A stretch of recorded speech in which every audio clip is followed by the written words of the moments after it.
Today I'm reviewing a product called Pudding Keycaps by HyperX. As you can see here, this is the old Razer keycaps and most of them on the keyboard are being replaced by the HyperX Pudding keycaps. Okay, so you guys can definitely see a huge difference between the HyperX Pudding keycaps and the Razer keycaps. With the Razer keycaps, you can see how it's very flat compared to the HyperX where it's more like a pudding shape. Like there's a dip in the center of each keycap, which gives it a nice aesthetic look compared to like the original keycaps that we have here. For all you gamers out there, I definitely recommend getting the HyperX Pudding keycaps because one, they have great long-lasting durability, and two, look at the aesthetics of this keyboard. Oh my gosh, it is gorgeous. I'll show you guys how it looks like in a different light color. So let's do red,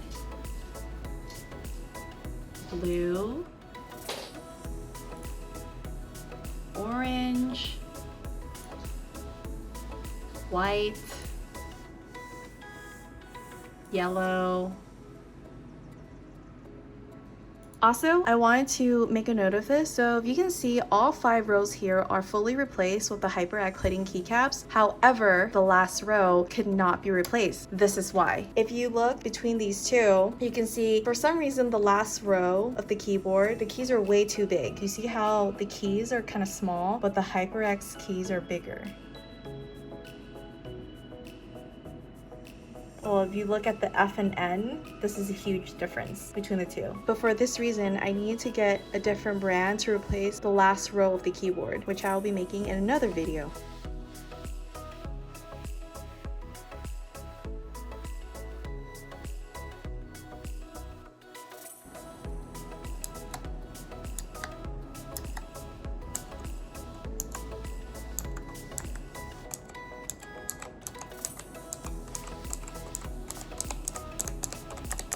So the Pudding keycaps also has a clicky sound that's fairly loud.